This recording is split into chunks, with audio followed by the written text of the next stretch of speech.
નમસ્કાર દોસ્તો, કેમ છો? વાળા એજ્યુકેશનમાં આપ સૌનું સ્વાગત છે. આપણે જોઈ રહ્યા છીએ પ્રાચીન ગુજરાતનો ઇતિહાસ અને એમાં મૌર્યકાળ. છેલ્લા લેક્ચરમાં આપણે પ્રાચીન કાળના ઇતિહાસને મૌર્યકાળથી લઈ અને વાઘેલા સોલંકી કાળ સુધી એમ 9 વિભાગમાં વહેંચ્યું હતું અને દરેક વિભાગનું એક વિહંગાવલોકન કર્યું હતું, ઓવરવ્યૂ કરેલો. આજે એક વખત ફરી યાદ કરી લઈએ. ચાલો, 9 વિભાગનો સમયકાળ કયો કયો છે? તો એની અંદર પહેલા મૌર્યકાળ આવે છે, ઈસવીસન પૂર્વે 322 થી 185 દરમિયાન. સફેદ કલરની આડી રેખા ઈસુના જન્મનું વર્ષ, એની ઉપર ઈસવીસન પૂર્વે, નીચે ઈસવીસન. મૌર્યકાળ, અનુમૌર્યકાળ, ક્ષત્રપકાળ, અનુક્ષત્રપકાળ. ગુપ્તકાળની પહેલા 4 કાળો યાદ રાખવાનું પણ કીધું હતું કે મૌર્ય, અનુમૌર્ય, ક્ષત્રપ, અનુક્ષત્રપ. ત્યારબાદ ગુપ્તકાળ પછીના મૈત્રક, અનુમૈત્રક, સોલંકી, વાઘેલા સોલંકી. પ્રથમ યશસ્વી દીર્ઘકાળ એટલે ક્ષત્રપોનો કાળ, ઈસવીસન 23 થી 400 દરમિયાન. બીજો યશસ્વી દીર્ઘકાળ મૈત્રકોનો કાળ, ઈસવીસન 470 થી 788. અને ત્રીજો યશસ્વી દીર્ઘકાળ એટલે સોલંકીઓનો કાળ, ઈસવીસન 942 થી 1244. તો આજે જોઈએ મૌર્યકાળ, ઈસવીસન પૂર્વે 322 થી 185. આટલા વર્ષ પહેલા શ્રીલંકા અને ગુજરાતની વચ્ચે સાંસ્કૃતિક સંબંધ બંધાણો. અરે સર, કેવી રીતે? ભાઈ, તમે શ્રીલંકાનું બૌદ્ધ સાહિત્ય વાંચો, એની અંદર સમકાલીન અને અનુકાલીન વૃત્તાંત જુઓ તો તમને ખબર પડશે કે આપણા ગુજરાતના રાજપુત્ર વિજયની વાર્તા લખેલી છે અંદર. અને એ સમય હતો બુદ્ધના પરિનિર્વાણનો સમય, ઈસવીસન પૂર્વે 544 થી 543 દરમિયાન.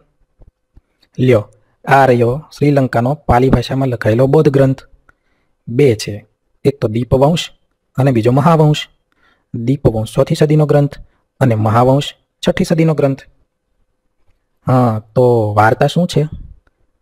વાર્તા એમ છે કે લાટ દેશના સિંહપુરની આજુબાજુનો પ્રદેશ હતો, એની ઉપર એક સિંહબાહુનું રાજ્ય હતું. રાજાએ પ્રજા રંજાડના આરોપસર પોતાના પુત્ર વિજયને દેશવટો આપી દીધો. વિજય ગયો ભરૂચ આવી સમુદ્ર માર્ગે સોપારા થઈ 700 માણસોને ભેગા કર્યા અને સિંહલ દ્વીપમાં ચાલ્યો ગયો. ત્યાં જઈને વસવાટ કર્યો. વિજયે ત્યાં એક નગર વસાવ્યું. એ નગરનું નામ તામ્રપર્ણી. વિજય અને એના મિત્રો એ લોકોએ દક્ષિણમાં મથુરા એટલે કે મદુરાની કન્યાઓને પરિણા, અને આ કન્યાઓ એટલે પાંડ્ય રાજ્યની કન્યાઓ પટરાણી બની. વિજયનો રાજ્યાભિષેક થયો. સિંહ હંતા સિંહબાહુના આ વંશજ સિંહલ કહેવાણા, અને એના આધારે લંકા દ્વીપનું નામ સિંહલ દ્વીપ પડ્યું. એ સમયે ભારતમાં ભગવાન બુદ્ધ પરિનિર્વાણ પામ્યા. એનો સમય 544 થી 543 ઈસવીસન પૂર્વે માનવામાં આવે છે. આ સિંહપુર એટલે સિંહ, હા, તે જ સિહોર કે જ્યાં વાસણો બહુ બધા મળે છે. અને સોપારા ક્યાં આવ્યું? મુંબઈની બાજુમાં. આ જ સમયની એક બીજી વાત કહું તમને. ઈસવીસન પૂર્વે 5મી સદીમાં પાણીની થઈ ગયા. પાણીની અષ્ટ અધ્યાયી નામનો એક વ્યાકરણ ગ્રંથ લખ્યો. પાણીનીના ગ્રંથમાં આપણા ગામના નામ છે, કચ્છ, આનર્ત, વલ્લભી અને મઈ, આ બધા નામનો ઉલ્લેખ છે. તો સર, આ પાંડ્ય રાજ્ય અને દક્ષિણ મથુરા એ ક્યાં આવ્યું વળી? હા બેટા, જો દક્ષિણ ભારતની અંદર 3 મહાન રાજ્યો થઈ ગયા પ્રાચીન કાળમાં. એકનું નામ ચોલ, બીજું ચેર અને ત્રીજું પાંડ્ય. આ જે સમય હતો એને કહેવાતો હતો સંગમકાળ, ઈસવીસન પૂર્વે 500 થી ઈસવીસન 500 દરમિયાન. અને આનો ઉલ્લેખ આપણા અશોકના શિલાલેખ નંબર 2 અને 13માં પણ છે. ચાલો, હવે આપણે ભણીએ છીએ ગુજરાતની અંદર મૌર્ય સામ્રાજ્ય, પણ ભારતની અંદર મૌર્ય સામ્રાજ્યનો ઉદય તો જોઈએ. એની પ્રાથમિક માહિતી તો લઈએ કે ભારતમાં મૌર્ય સામ્રાજ્ય ક્યારે સ્થપાયું, કેવી રીતે સ્થપાયું. તો આ છે ભારતીય ઉપમહાદ્વીપ. ઉપમહાદ્વીપ કહું એટલે અંદર પાકિસ્તાન ને અફઘાનિસ્તાન પણ આવી જાય બેટા. તો મારે તમને ભારતીય ઉપમહાદ્વીપમાં ઉત્તર બાજુએ 16 મહાજનપદ બતાવવા છે. તો તમે ધ્યાનથી જુઓ. કંબોજ, ગાંધાર, પછી કુરુ, મત્સ્ય, પાંચાલ, શૂરસેન, કૌશલ, વત્સ, મલ્લ, કાશી, વજ્જી, મગધ, અંગ, અવંતી, ચેદી અને અસ્મક. એમાં મેં 4 મહાજનપદને હાઇલાઇટ કર્યા છે. આપણે એની વાત કરવી છે થોડીક. આ મહાજનપદ એટલે વત્સ. વત્સ મહાજનપદની રાજધાની હતી કૌશાંબી, એનો રાજા ઉદયન. અને આ વત્સ મહાજનપદ છે ને એને અવંતી સાથે બહુ ડખો થતો હતો, વારંવાર સંઘર્ષ થયા કરતો હતો. પણ વત્સ મહાજનપદને મગધ સાથે બહુ દોસ્તી હતી. ત્યાર પછી અવંતીની રાજધાની ઉજ્જૈન. અવંતીનો રાજા પ્રદ્યોતને બહુ એવું થતું કે મેં બધું સામ્રાજ્ય ફેલાવી દઉં મારું. પણ થયું કેવું કે વત્સના ઉદયનનું મૃત્યુ થયું ને એટલે વત્સ રાજ્યને પ્રદ્યોતે જીતી લીધું, પોતાનામાં ભેળવી દીધું. પણ પાછું ઉદયનનું મૃત્યુ થયું એટલે અવંતીને મગધે જીતી લીધું. પછી આ રાજ્ય છે તે કૌશલની રાજધાની શ્રાવસ્તી. એના રાજાનું નામ પ્રસેનજીત. પ્રસેનજીતની બહેન કૌશલા દેવીના લગ્ન બિંબિસાર સાથે થયા. તો સર આ બિંબિસાર કોણ? અરે ભાઈ, નીચે એક મગધ રાજ્ય છે, એની રાજધાની ગિરિવ્રજ છે. આ મગધના રાજા બિંબિસાર જે હર્યક વંશના હતા. તમે જુઓ એનો સમયકાળ ઈસવીસન પૂર્વે 543 થી 491. મારે તમને વારંવાર એ કહેવું છે કે આ સમય છે તે બૌદ્ધના પરિનિર્વાણના આજુબાજુના વર્ષો છે. હા, તો બુદ્ધના કાળમાં ઓવરઓલ શું બન્યું? તો કે બુદ્ધના સમયમાં 16 મહાજનપદ હતા, એમની વચ્ચે આંતરિક સંઘર્ષ થતો હતો. એમાંથી 4 મજબૂત બન્યા અને એ 4 મહારાજ્ય કહેવાના. એમાંય મગધ સૌથી વધારે શક્તિશાળી બન્યું. એની અંદર જુદા જુદા વંશના રાજાઓ આવ્યા, જેમ કે બારહદ્રથ વંશ, હર્યક વંશ, શિશુનાગ વંશ અને નંદ વંશ. આ નંદ વંશનો છેલ્લો રાજા એટલે ધનનંદ. અને એ ધનનંદના રાજ દરબારની અંદર કૌટિલ્ય અથવા તો ચાણક્ય અથવા તો વિષ્ણુગુપ્ત એનું અપમાન થયું અને વિષ્ણુગુપ્તની ચોટ લીખીતો થઈ ગઈ. એણે શું કર્યું?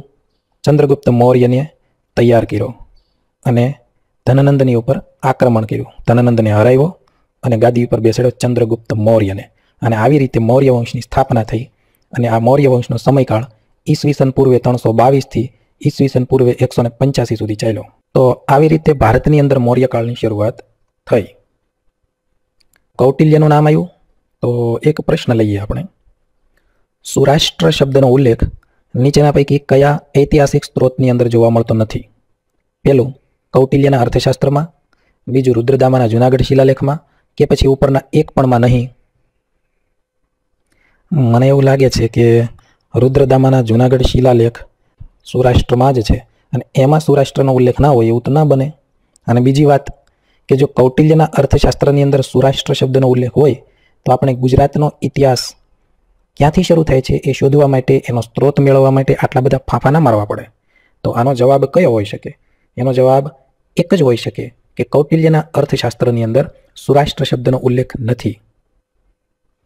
નકશામાં જુઓ, ખાલી કલ્પના તો કરો કે મૌર્ય સામ્રાજ્ય કેટલું બધું ફેલાયેલું છે. હા, પણ આપણે જ્યારે ભારતના ઇતિહાસમાં મૌર્ય સામ્રાજ્ય જોઈશું ને ત્યારે ભણશું કે આ નકશામાં બતાવેલો બધો જ ભાગ અશોકના કે મૌર્ય રાજાઓના સીધા નિયંત્રણ હેઠળ નહોતો. એમાં અમુક રાજાઓ એના સહાયક હતા, અમુક એની આજ્ઞાઓનું પાલન કરતા હતા માત્ર, અમુકને એણે પોતાનામાં ભેળવી લીધા હતા, અમુક રાજાઓને પોતાના રાજ્યની અંદર રાજ ચલાવવાની છૂટ આપેલી, પણ ઇનડાયરેક્ટલી મૌર્ય નિયંત્રણ હેઠળ કહેવાતા હતા. પણ નકશા ઉપરથી આપણને ખ્યાલ તો આવે છે કે મૌર્ય સામ્રાજ્ય કેટલું ફેલાયેલું હતું. અને એમાં આપણું ગુજરાત. ભારત ઉપર મૌર્ય સામ્રાજ્યના અનેક રાજાઓ પૈકી પહેલા નંબરના રાજા અને ત્રીજા નંબરના રાજા એ ગુજરાત સાથે સંકળાયેલા છે. પહેલા નંબરના રાજા કોણ? તો કે જેણે સ્થાપના કરી ચંદ્રગુપ્ત મૌર્ય. પછી તો કે બિંદુસાર, અને ત્રીજા રાજા બિંદુસારનો પુત્ર અશોક. એમાં ચંદ્રગુપ્ત મૌર્ય અને અશોક એનો સંબંધ ગુજરાત સાથે છે. એના વખતમાં ગુજરાતનો કંઈક ઇતિહાસ આપણને જોવા મળે છે. એ પહેલાં આપણે થોડીક ટર્મિનોલોજી જોઈએ. શબ્દ, રાષ્ટ્રીય શબ્દનો મતલબ શું થાય? તો કે રાજ્યપાલ. ઉર્જયત એટલે ગિરનાર, અને સુવર્ણસિકતા એનો મતલબ થાય છે સોનરેખા નામની નદી. ચંદ્રગુપ્ત મૌર્યના સમયની અંદર ગુજરાતમાં કઈ ઘટના બની?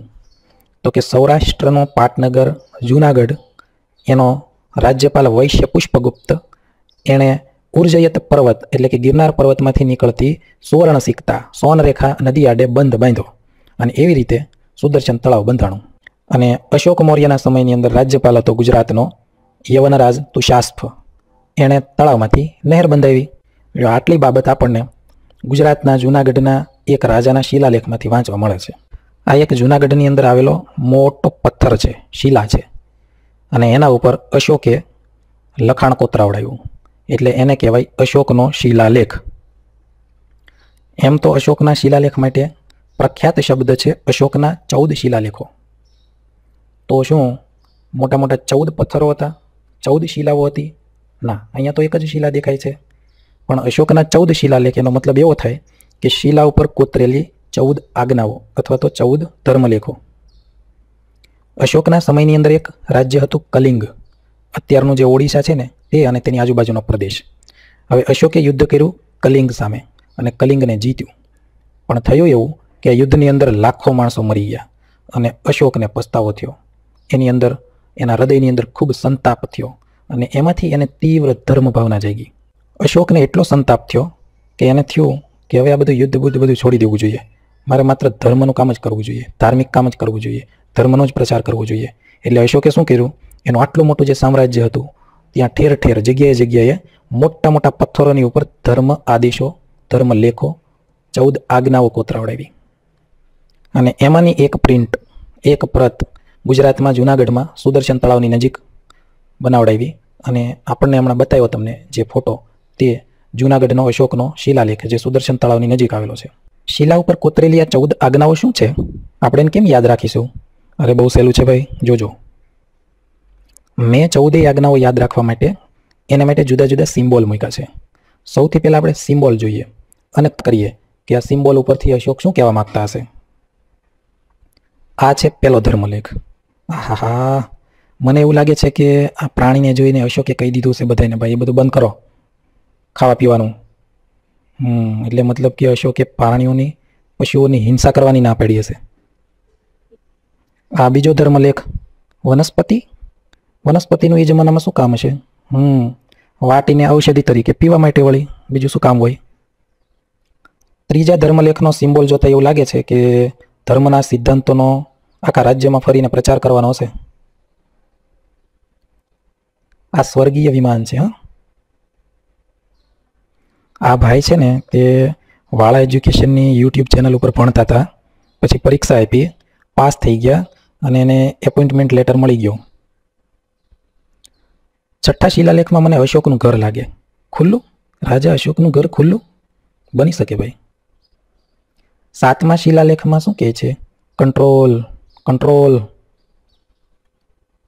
સાયકલ. કારમાં ફરવાનું, વિમાનમાં ફરવાનું બંધ કરો. સાયકલ લઈને સાયકલ જાત્રા કરો.